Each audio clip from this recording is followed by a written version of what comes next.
64 জেলাতে ছড়িয়েছে হাম। রোববার থেকে বেশি সংক্রমিত এলাকায় শুরু হচ্ছে বিশেষ টিকাদান কর্মসূচি। পাবে 6 মাস থেকে 10 বছরের শিশু। সব স্বাস্থ্যকর্মীর ছুটি বাতিল। গতকালকে রাত 1টার থেকে এখন 11:30 বাজে, এখন পর্যন্ত তেল নিতে পারি নাই। 20 লিটার করে দেয়, এই তেল দিয়ে আমরা কি করব? চাহিদার অনুযায়ী তেল আমরা পাচ্ছি না এবং দিতে পারতেছি না আমাদের। পাম্পে পাম্পে গাড়ির সারি, দীর্ঘ অপেক্ষায় ভোগান্তি। সিরাজগঞ্জে অবৈধভাবে মজুত করা বিপুল পরিমাণ ডিজেল জব্দ। আটকে থাকা 6 বাংলাদেশি জাহাজকে হরমুজ পার হওয়ার অনুমতি।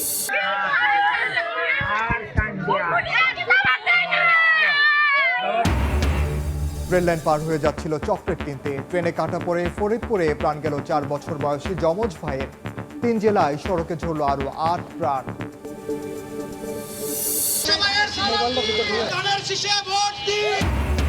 স্লোগানে মুখর রাজপথ।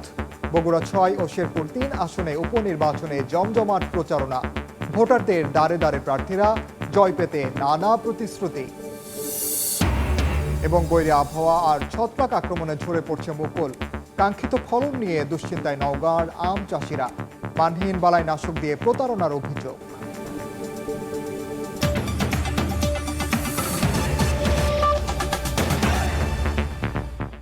বাংলার সময় সঙ্গে আছি আমি ওমর ইনান। 64 জেলাতেই ছড়িয়েছে হাম। আক্রান্তের 80 ভাগেরই বয়স 9 মাসের কম। হামের প্রাদুর্ভাবে সারা দেশের বিভিন্ন হাসপাতালের শিশু ওয়ার্ডে দেখা দিয়েছে শয্যা সংকট। রাজশাহী ও বগুড়াতে 24 ঘন্টায় মারা গেছে 2 শিশু। শরীরে র্যাশ, জ্বর কাশির সঙ্গে চোখ দিয়ে পানি পড়ছে অনবরত। মুখে ঘায়ের ক্ষত। হাম আক্রান্ত হয়ে কষ্ট পাচ্ছে ছোট্ট শরীর। রাজশাহী মেডিকেল কলেজ হাসপাতালে গত 24 ঘন্টায় হামে আক্রান্ত এক শিশুর মৃত্যু হয়েছে। উপসর্গ নিয়ে নতুন ভর্তি হয়েছে 22 জন, আর চিকিৎসাধীন 117 শিশু। হাম আইসোলেশন ওয়ার্ড গঠন করেছি, সেখানে 40 শয্যার শিশুরা সেবা পাচ্ছে। একইভাবে আমরা যে শিশু ওয়ার্ড রয়েছে সেখানে আলাদা করে হাম আইসোলেশন কর্নার তৈরি করেছি। বগুড়া শহীদ জিয়াউর রহমান মেডিকেল কলেজ হাসপাতালে হামের উপসর্গ নিয়ে 10 মাসের এক শিশুর মৃত্যু হয়েছে। আইসোলেশন বিভাগে হামের লক্ষণ নিয়ে ভর্তি রয়েছে 10 শিশু। ময়মনসিংহ মেডিকেল কলেজ হাসপাতালে গত 24 ঘন্টায় উপসর্গ নিয়ে ভর্তি হয়েছে আরও 21 শিশু।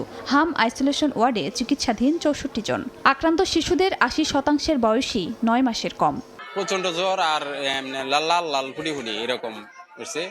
পরে আমরা ডাইরেক্টলি আইছি। জ্বরের সাথে ফুসকুড়ি হয়, শরীরে লাল লাল লালচে দানা হয়, তারা আইসোলেট হয়ে যাবে প্রথমে।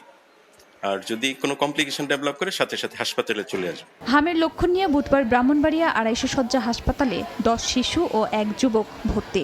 শিশু ওয়ার্ডে রাখা হয়েছে আইসোলেশন কক্ষ। প্রত্যেকটা মিজলসের বাচ্চাকে গিয়ে আমরা কিছু উপদেশ, যেমন ভিটামিন এ ক্যাপসুল সবাইকে খাওয়াতে হবে, তারপর অতিরিক্ত পানি খাওয়াতে হবে। হাম উপসর্গ নিয়ে ভর্তি হওয়া রোগীদের ভিটামিন এ ক্যাপসুল এবং পর্যাপ্ত পরিমাণ পানি খাওয়ার পরামর্শ চিকিৎসকের। খাদিজা স্বপ্না, সময় সংবাদ। বেশি সংক্রমিত এলাকায় রোববার থেকে হামের বিশেষ টিকাদান কর্মসূচি শুরু হচ্ছে বলে জানিয়েছেন স্বাস্থ্যমন্ত্রী সরদার সাখাওয়াত হোসেন। দুপুরে সচিবালয়ে ব্রিফিংয়ে তিনি আরও জানান, হামের টিকা দেওয়ার বয়সসীমা 9 মাস থেকে কমিয়ে 6 মাস করা হয়েছে। টিকা পাবে 10 বছর পর্যন্ত শিশুরা। মন্ত্রী আরও বলেন, হাম মোকাবিলায় পর্যাপ্ত ভেন্টিলেটর ব্যবস্থা করা হয়েছে। টিকা কার্যক্রম সম্পন্নে সারা দেশে স্বাস্থ্যকর্মীদের ছুটি বাতিল করা হয়েছে। যেই জায়গাগুলি আমাদের সবচেয়ে বেশি এফেক্টেড উপজেলা, UNICEF has got that list. ওই লিস্ট অনুযায়ী আমরা প্রত্যেকটা উপজেলায় আমরা ভ্যাকসিন পাঠিয়ে দেব। আগামী 2 দিনের ভিতরে ভ্যাকসিন এবং সিরিঞ্জেস আমরা গ্রাম অঞ্চলে পাঠিয়ে দেব। ইনশাল্লাহ রবিবার সকাল থেকে আমরা নিজেরা বিভিন্ন জায়গায় এটার উদ্বোধনী শুরু করব ইনশাল্লাহ। ইমার্জেন্সি ভ্যাকসিনেশন কাজ আমরা আগামী রবিবার থেকে শুরু করব এবং আমরা সমস্ত ছুটি ফিল্ড লেভেলের স্টাফদের আগামীকাল থেকে আমরা প্রত্যাহার করে নিলাম, কোনো ছুটি থাকবে না। গত 24 ঘন্টায় ময়মনসিংহ মেডিকেলে হাম শনাক্ত হয়েছে, আরও 21 শিশু ভর্তি হয়েছে। বর্তমানে হাসপাতালের হাম আইসোলেশন ওয়ার্ডে চিকিৎসাধীন 64 জন। সেখানে আছেন সহকর্মী ওবায়দুল হক। সবশেষ খবর জানতে সরাসরি যাচ্ছে তার কাছে। প্রাদুর্ভাব বাড়ায় একদিকে হাসপাতালে যেমন রোগীর চাপ বেড়েছে, তেমনি অভিভাবকদের মধ্যেও এক ধরনের উদ্বেগ উৎকণ্ঠা তৈরি হয়েছে। কারণ অনেক শিশুর মাঝে কিন্তু এখন যে হামের উপসর্গ সেটি কিন্তু শিশুদের মাঝে দেখা যাচ্ছে এবং তারা বেশ উদ্বিগ্ন হয়ে পড়ছেন। এবং ময়মনসিংহ মেডিকেল কলেজ হাসপাতালের যে হাম আইসোলেশন ওয়ার্ড, সেখানে এই মুহূর্তে কিন্তু 67 জন শিশু ভর্তি রয়েছে। যদিও এখানে আইসোলেশন ওয়ার্ডে কেবিন সংখ্যা হচ্ছে 16টি, যেখানে 32টি বেড রয়েছে, অর্থাৎ শয্যা ছাপিয়ে আমরা আপনারা দেখতে পাচ্ছেন যে বেঝেতেও কিন্তু চিকিৎসা নিতে হচ্ছে। এবং আমরা আমাদেরকে সকালে যেটি জানানো হয়েছিল যে গত 24 ঘন্টায় 21 জন রোগী কিন্তু ভর্তি হয়েছে এই আইসোলেশন ওয়ার্ডে। এরপর সকাল 9টার পর থেকে এখন পর্যন্ত আরও 14 জন রোগী কিন্তু এখানে ভর্তি হয়েছে।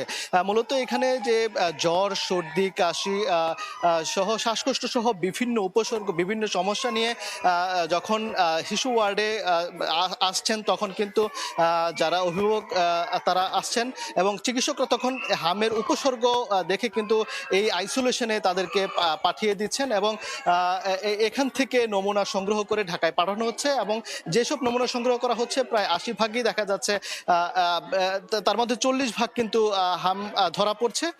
অর্থাৎ হামের যে লক্ষণ, সেখান থেকে হাম আসলে প্রায় 40 থেকে 45% কিন্তু হাম ধরা পড়ছে। অর্থাৎ এখানে যে বিষয়টি লক্ষ্য করা যাচ্ছে যে শিশুদের বিভিন্ন সমস্যা, জ্বর, ঠান্ডা, শ্বাসকষ্ট বিভিন্ন সমস্যা নিয়ে আসছেন, পরবর্তীতে তাদের কিন্তু হাম ধরা পড়ছে। এতে করে যেমন অভিভাবকদের মধ্যেও আসলে এক ধরনের উৎকণ্ঠা তৈরি হয়েছে। এবং যদিও এখানকার যারা চিকিৎসক রয়েছেন তারা যেটি বলছেন যে এই ময়মনসিংহ মেডিকেল কলেজ হাসপাতালে যারা এখন এই মুহূর্তে চিকিৎসাধীন রয়েছেন তাদের খুব গুরুতর এখনো পর্যন্ত আইসিইউ নেওয়ার মতো অবস্থা এখনো পর্যন্ত তৈরি হয়নি। তারা যে সমস্যাগুলো দেখতে পাচ্ছেন সেই সমস্যা অনুযায়ী চিকিৎসা দিচ্ছে। তবে আমরা দেখতে পাচ্ছি যে এখানে যারা চিকিৎসাধীন বা ভর্তি হয়েছেন তাদের প্রায় 74 ভাগ কিন্তু ময়মনসিংহ জেলার বাসিন্দা, বাকিরা হচ্ছে অন্যান্য জেলার বাসিন্দা। চিকিৎসকরা যেটা জানিয়েছেন, যাদের হামের উপসর্গ থাকবে তারা যেন দ্রুততম সময়ে আইসোলেশনে চলে যান। তো এই ছিল ময়মনসিংহ মেডিকেল কলেজ হাসপাতাল থেকে আমার কাছে থাকা সবশেষ খবর। সরাসরি যুক্ত ছিলাম ময়মনসিংহে। অন্য প্রসঙ্গ, জ্বালানি তেলের সংকটে বন্ধ হয়ে গেছে অধিকাংশ ফিলিং স্টেশন। যেসব স্টেশনে তেল দেয়া হচ্ছে সেখানেও দীর্ঘ লাইন, ঘন্টার পর ঘন্টা অপেক্ষার পরও মিলছে না কাঙ্ক্ষিত জ্বালানি। প্রায় 1 মাসেরও বেশি সময় ধরে ভোগান্তিতে সাধারণ মানুষ। প্রতিদিনই পাম্পগুলোতে লম্বা লাইন।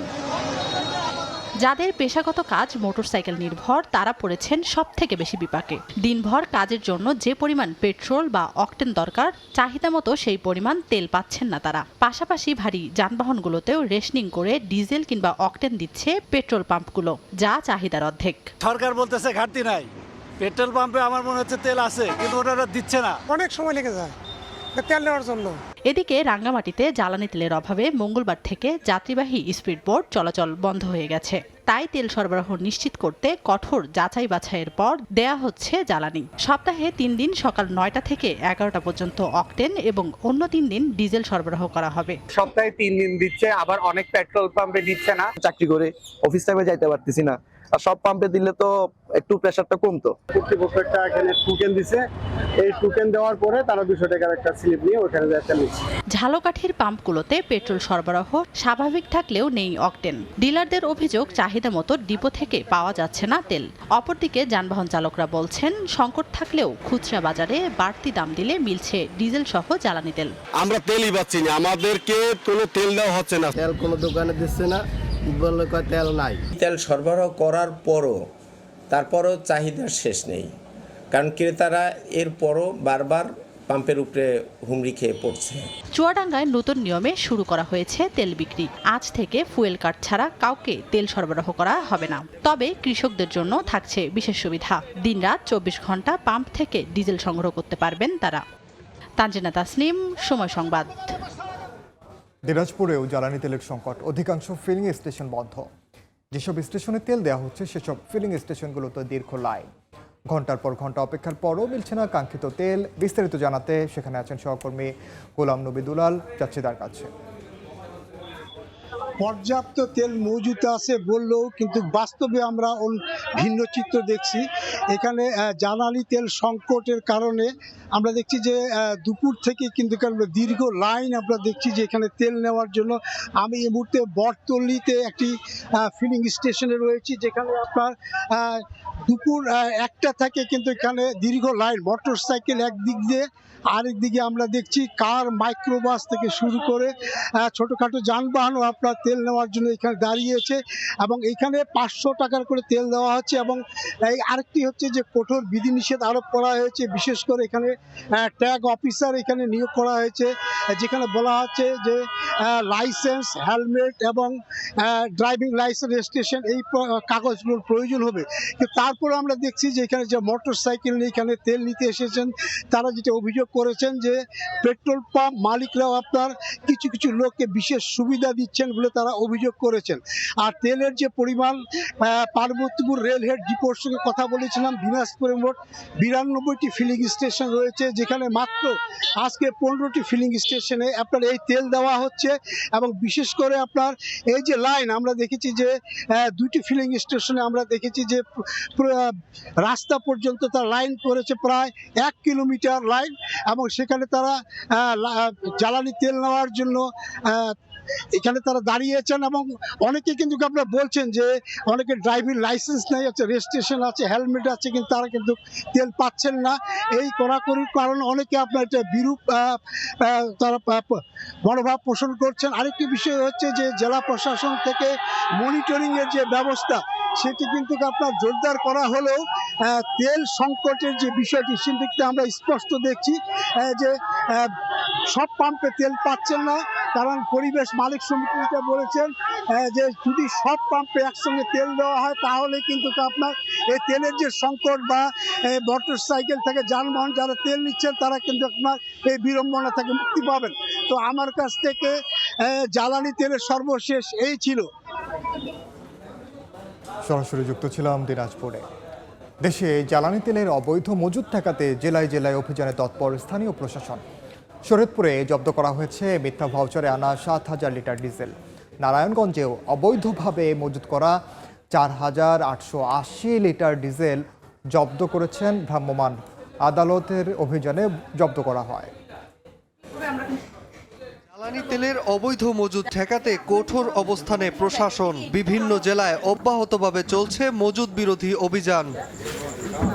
শরীয়তপুরে মিথ্যা ভাউচারে আনা 7,000 লিটার ডিজেল জব্দ করা হয়। মঙ্গলবার রাতে নড়িয়া উপজেলার ভোজেশ্বর বাজারে অভিযান চালায় ভ্রাম্যমাণ আদালত। এ সময় অবৈধভাবে ডিজেল বিক্রির দায়ে জুয়েল সর্দার নামে একজনকে 10,000 টাকা জরিমানা ও ডিজেল জব্দ করা হয়। 7,000 লিটার মোট প্রায় 7.5 লাখ টাকার মতো একটা ভাউচার তিনি দেখালেন। পদ্মা ডিপোর থেকে তিনি এনেছেন বরিশালে, সেই জায়গা থেকে। এবং আমার স্লিপে লেখা আছে এটা যাওয়ার কথা ঝালকাঠিতে। তিনি স্বীকার করলেন যে এটা আসলে অনুমোদনের বাইরে তিনি নিজের থেকে ব্যক্তিগত উদ্যোগে নিয়েছেন।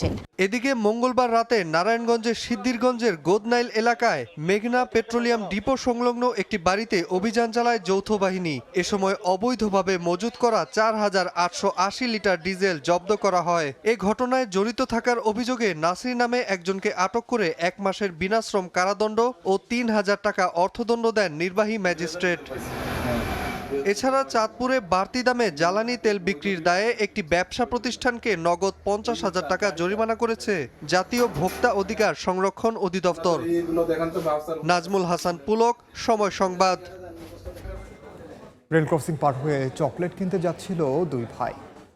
ট্রেনে কাটা পড়ে ফরিদপুরে প্রাণ গেল 4 বছর বয়সী যমজ ভাইয়ের। 3 জেলায় আলাদা সড়ক দুর্ঘটনায় প্রাণ গেছে আরও 8 জনের। একসাথে জন্ম আর একসাথেই মৃত্যু। মাত্র 4 বছর বয়সে জীবন প্রদীপ নিভে গেল যমজ ভাইয়ের। একসাথে 2 সন্তানের মৃত্যুর খবরে কান্নায় ভেঙে পড়েছে মা বাবা। ফরিদপুরের মধুখালী উপজেলার লক্ষণদিয়া গ্রামের আকাশ শেখ ও রিমা বেগম দম্পতি যমজ সন্তান তাইয়েব ও তাহমিদ বুধবার দুপুরে লক্ষণদিয়ার রেল ক্রসিং পার হয়ে চকলেট কিনতে যাচ্ছিল 2 ভাই। এ সময় রাজবাড়ি থেকে ছেড়ে আসা লোকাল ট্রেনের ধাক্কায় ঘটনাস্থলেই মারা যায় তারা। গেট যে সময় পার হব, এই দোকানের জন্য কোনো কিছু দেখা যায় না, রেল টেল আসতেছে না, কি আসতেছে দেখা যায় না। আমাদের এখানে অতি শীঘ্রের জন্য একটা রেল গেট এবং গেটম্যান এখানে দেয়, যাতে অতর ভবিষ্যতে এমন দুর্ঘটনা না ঘটে। এছাড়াও পঞ্চগড় বোদা মহাসড়কে পুলিশ সদস্যের মোটরসাইকেলের ধাক্কায় মারা গেছে মকসেদ আলী নামের এক বৃদ্ধ। এ সময় আহত পুলিশ সদস্য হুমায়ুন কবিরকে উদ্ধার করে উন্নত চিকিৎসার জন্য রমেক হাসপাতালে পাঠানো হয়। এছাড়াও কুমিল্লার দাউদকান্দির বারোপাড়ায় সিএনজি চালিত অটোরিকশার পেছনে অজ্ঞাত একটি গাড়ি ধাক্কা দিলে ঘটনাস্থলেই অটোরিকশার 2 আরোহী নিহত ও 3 আরোহী আহত হন। এদিকে সকালে ঝিনাইদহ শহরের আরাবপুর এলাকায় রাস্তা পার হওয়ার সময় শমশের আলী নামে এক পথচারীকে চাপা দেয় একটি ভ্যান। গুরুতর অবস্থায় উদ্ধার করে তাকে সদর হাসপাতালে নিলে মৃত ঘোষণা করেন চিকিৎসক।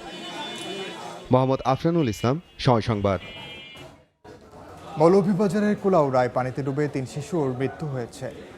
দুপুরের দিকে ঝড় বৃষ্টিতে কর্মধা ইউনিয়নের পূর্ব ফটিকুলি গ্রামের জিসান আহমেদ, ইমাদ আহমেদ এবং লাবিব আহমেদ বাড়ির পাশের একটি কৃষি জমির পানিতে খেলতে নামে। এ সময় জমির পুকুরের পানিতে পড়ে যায় তারা। বিষয়টি এক পথচারী দেখতে পেয়ে শিশুদের উদ্ধার করে স্থানীয় রবির বাজারে নিয়ে গেলে তাদের মৃত ঘোষণা করেন চিকিৎসক।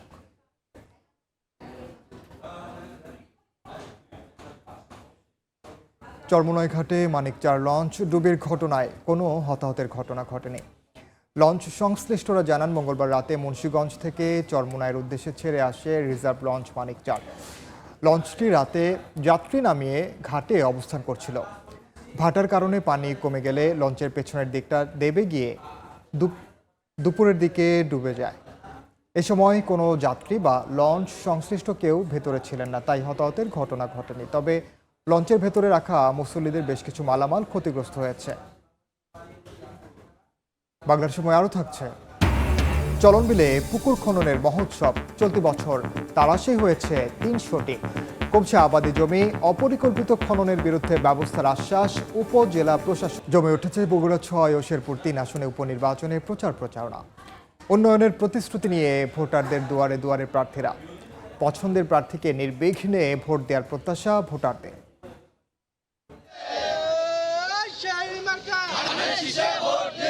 মোড়ে মোড়ে পথসভা, মুহুর্মুহু স্লোগান, জমজমাট উপনির্বাচনের প্রচারণা। বুধবার সকালে বগুড়া 6 আসনের উপশহর ও স্নিগ্ধা আবাসিক এলাকায় প্রচারণা চালান বিএনপি প্রার্থী রেজাউল করিম বাদশা।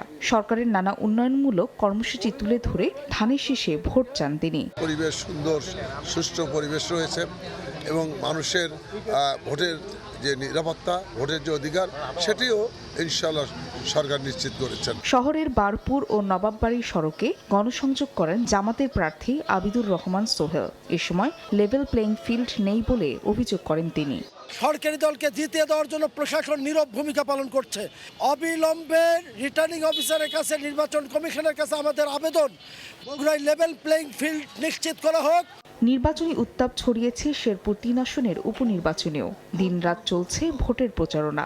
নির্বাচনে প্রতিদ্বন্দ্বিতা করছেন বিএনপি প্রার্থী মাহমুদুল হক রুবেল ও জামাত প্রার্থী মাসুদুর রহমান। এলাকার উন্নয়নের জন্য যোগ্য প্রার্থীকেই বেছে নেওয়ার কথা বলছেন ভোটাররা। আমার পছন্দ মতো প্রার্থী আছে, আমরা যাকে ইচ্ছে তাকে দিব।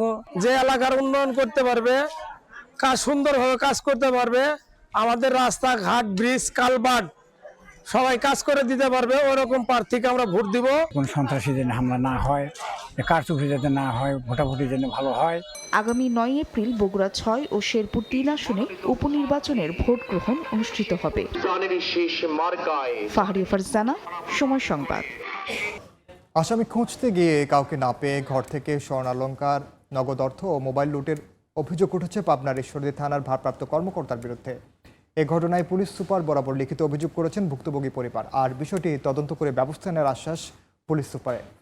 আসিফ মাহমুদের ছবিতে সবুজ মোল্লার রিপোর্ট। আসছিল আইসে এরকম তোমার ঘর এরকম করেছে। আসামি খুঁজতে বাড়িতে যায় পুলিশ। কেউ না থাকায় ঘরের তালা ভেঙে করে তছনছ। বাড়ির লোকজন ফিরলে দেখেন লুট হয়েছে নগদ অর্থ ও সম্পদ। তাহলে আমার মোবাইল ছিল, জিনিসপাতি ছিল, এগুলো পাবনার ঈশ্বরদী পৌরসভার নূরমহল্লা বস্তিপাড়া এলাকার বাসিন্দা আসাদুল ইসলাম 24 মার্চ সপরিবারে গ্রামের বাড়ি নাটোরের লালপুর বেড়াতে যান।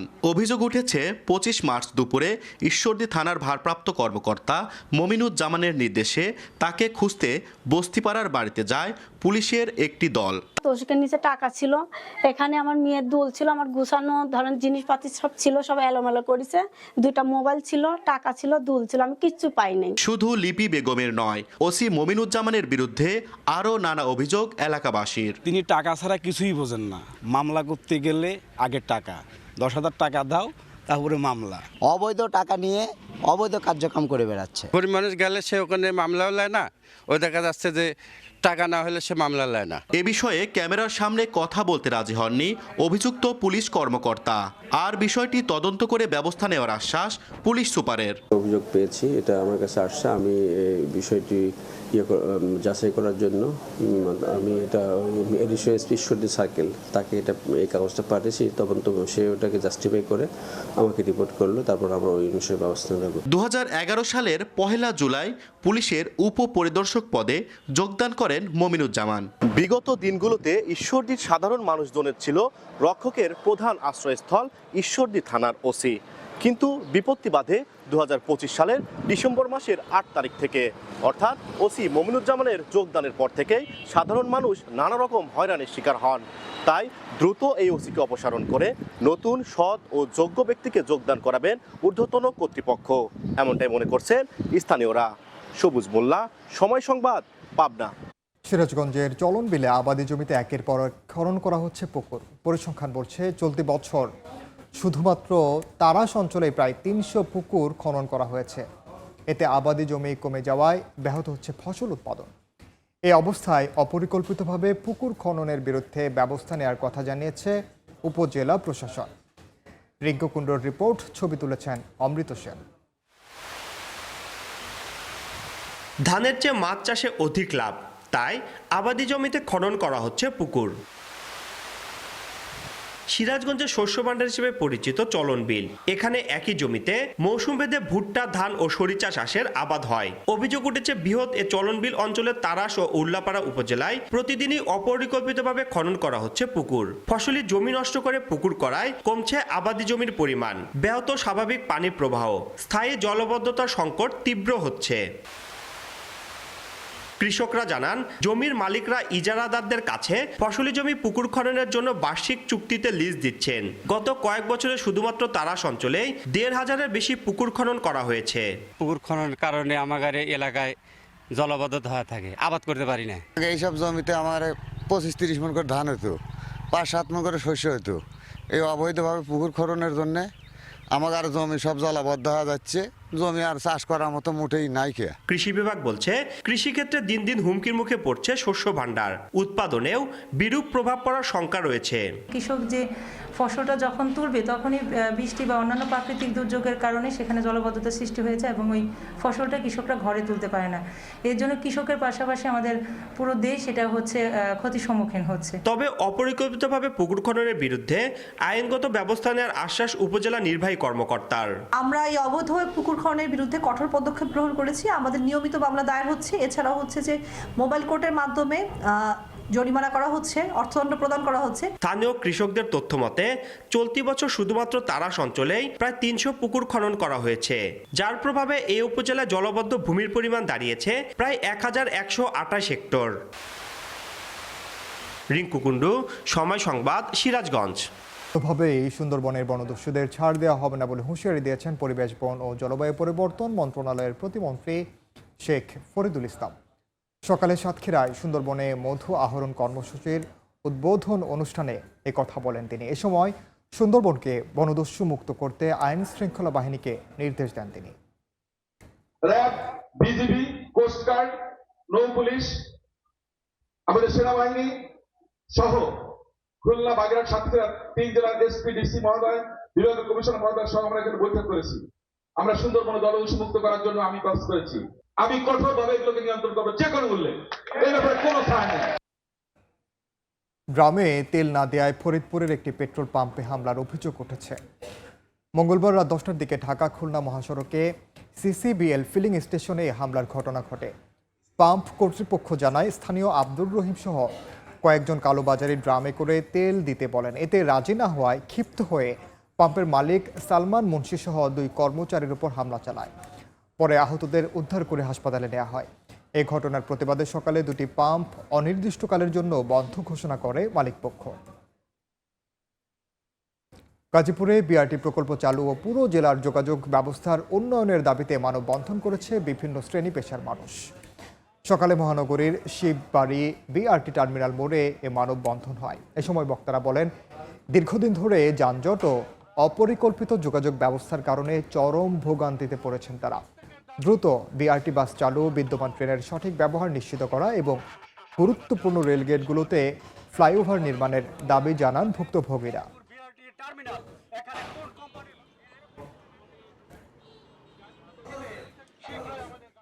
অত্যাচার, হয়রানি ও জোর করে জমি দখলকারী ভূমিদস্যুদের বিচারের দাবিতে ফরিদপুরে মানববন্ধন হয়েছে।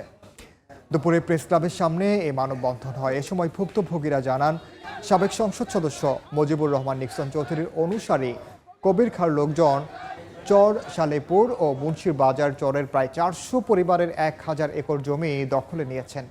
এর মধ্যে অনেকের পৈতৃক জমিসহ সরকারি বন্দোবস্তের জমিও রয়েছে। মানববন্ধনে দখলকৃত জমি পুনরুদ্ধারের প্রশাসনের হস্তক্ষেপ কামনা করেন ভুক্তভোগীরা। বাংলার সময় বৈরী আবহাওয়া আর ছত্রাক আক্রমণে ঝরে পড়ছে মুকুল। কাঙ্ক্ষিত ফলন নিয়ে দুশ্চিন্তায় নওগাঁর আম চাষিরা। মানহীন বালাইনাশক দিয়ে প্রতারণার অভিযোগ উঠেছে। এমআর রকির রিপোর্ট, ছবি তুলেছেন রকিবুল ইসলাম। নওগাঁর আমবাগানগুলোতে এবার ছিল মুকুলের উপচে পড়া সমারোহ, কিন্তু তাপমাত্রার অস্বাভাবিক তারতম্য আর ছত্রাকের আক্রমণে গাছ থেকে ঝরে পড়ছে অপরিপক্ক গুটি। কিছু বাগানে নিবিড় পরিচর্যার মাধ্যমে ফলন টিকিয়ে রাখা সম্ভব হলেও বেশিরভাগ বাগানেই লক্ষ্যমাত্রা অনুযায়ী আম না আসায় হতাশায় পড়েছেন বাগান মালিকরা। তবে দীর্ঘ প্রতীক্ষার পর চলতি সপ্তাহের বৃষ্টি বাগানগুলোতে নতুন প্রাণের সঞ্চার করেছে। গাছের গুটি ধরে রাখতে চাষিরা নিরন্তর চেষ্টা চালিয়ে যাচ্ছেন। দফায় দফায় প্রয়োগ করছেন বিভিন্ন বালাইনাশক। অভিযোগ উঠেছে এই সংকটকে কাজে লাগিয়ে অসাধু ব্যবসায়ী ও মানহীন বালাইনাশক কোম্পানির দৌরাত্ম্য বেড়েছে। চাষিরা বলছেন, বারবার কীটনাশক ব্যবহার করেও সুফল মিলছে না, উল্টো বাড়ছে উৎপাদন খরচ।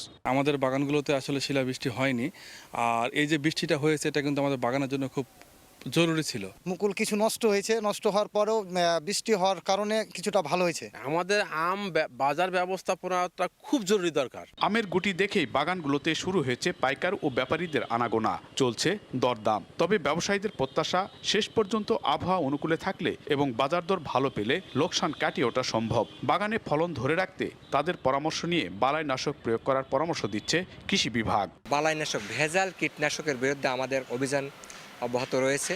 আমরা সময়ে সময়ে বিধি মোতাবেক আমরা এইগুলো কালেকশন করে এটা ঢাকাতে পাঠাই আর কি। যারা এগুলোর মানে নিম্নমানের বালাইনাশক ইউজ করে তাদের বিরুদ্ধে আমরা আইনগত ব্যবস্থা নিয়ে থাকি। গত বছর জেলা থেকে 1100 মেট্রিক টন আম রপ্তানি হয়েছিল। গুণগত মান বজায় রাখতে পারলে এবার 1500 মেট্রিক টন আম রপ্তানির লক্ষ্যমাত্রা নির্ধারণ করা হয়েছে।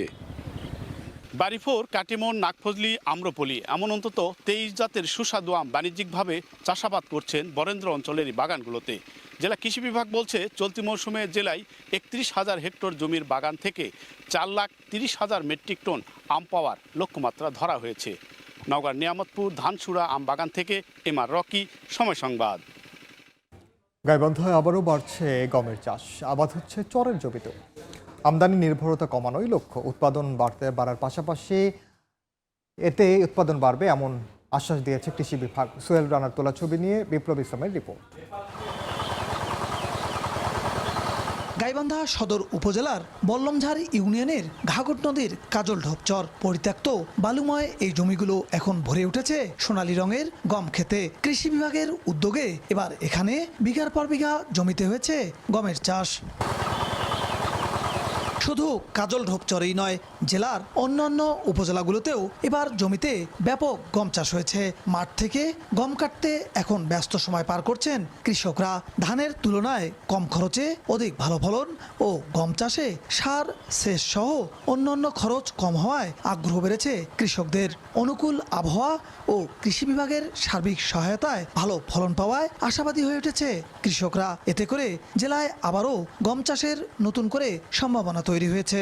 ইনশাল্লাহ আমরা এবার যে ফলন পাচ্ছি তাতে আমরা আর গম ছাড়বো না। এর থেকে একটু খরচ কম, ফলন তো আমরা বেশি পাই, এতে আমরা খুশি। খুব ফলন তো খুব ভালো হয়েছে। ফলন অত্যন্ত ভালো, মোটামুটি ভালো, রোগ বালাই কম, সব দিক দিয়ে ভালো, কৃষক আনন্দ। দেশে গমের ব্যাপক চাহিদা থাকায় আমদানির উপর নির্ভরতা কমানো এবং জেলার বিস্তীর্ণ অনাবাদি জমি কাজে লাগাতেই এমন উদ্যোগ নিয়েছে কৃষি বিভাগ। গম চাষে আগ্রহী করতে কৃষকদের দেয়া হচ্ছে বিনামূল্যে বীজ, সার সহ অন্য সুবিধা। আর খরচটা অনেক কম, এখানে শুধু সেচ আর ওষুধ দেওয়া লাগছে, তাদের বীজ সার তো আমরাই সরবরাহ করছি। কৃষক অনেক খুশি এবং আগামী দিনে আমি আশা করি এখানে আরও ব্যাপক আকারে গম চাষ করা সম্ভব হবে। উপসহকারী কৃষি কর্মকর্তা থেকে শুরু করে আমরা যারা মাঠ পর্যায়ে আছি সকলেই আমরা গম চাষের জন্য এবং পরামর্শ এ বিষয়ে যে পরামর্শ প্রদান সেটা আমরা অব্যাহত রেখেছি। চরাঞ্চলের অনাবাদি জমি কাজে লাগিয়ে গম চাষে তৈরি হয়েছে নতুন সম্ভাবনা।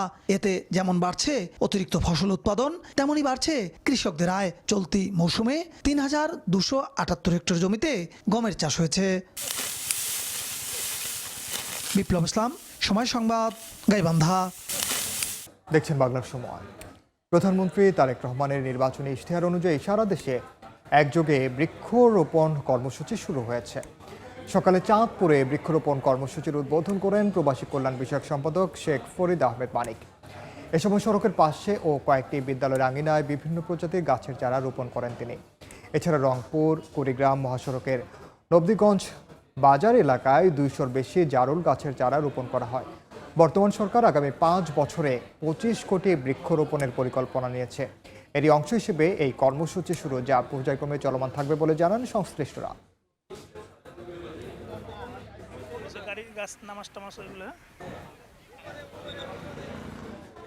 সৌন্দর্য রক্ষায় চট্টগ্রাম নগরীতে ব্যানার, অবৈধ বিলবোর্ড উচ্ছেদ করেছেন city mayor doctor Shahadat Hossain.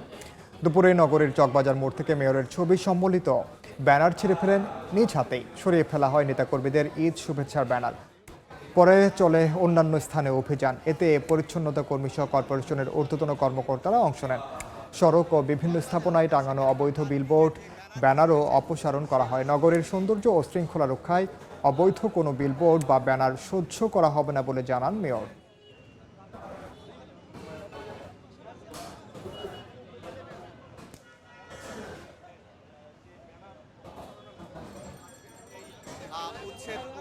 বাংলার সময়ের শীর্ষ সংবাদগুলো জানিয়ে দিচ্ছি আরেকবার। 64 জেলাতে ছড়িয়েছে হাম। রোববার থেকে বেশি সংক্রমিত এলাকায় শুরু হচ্ছে বিশেষ টিকাদান কর্মসূচি। পাবে 6 মাস থেকে 10 বছরের শিশু। সব স্বাস্থ্যকর্মীর ছুটি বাতিল। পাম্পে পাম্পে গাড়ির সারি, দীর্ঘ অপেক্ষায় ভোগান্তি। বিভিন্ন জেলায় অবৈধভাবে জ্বালানি তেল মজুদ অসাধু চক্রের। অভিযানে বিপুল পরিমাণ ডিজেল জব্দ।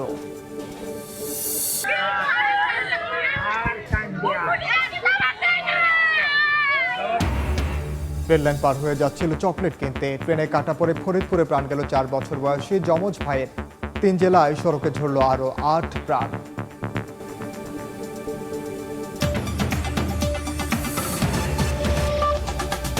এই ছিল বাংলার সময়। সন্ধ্যার সময় নিয়ে আসছে কিছুক্ষণ পর। সঙ্গে থাকুন সময়ে।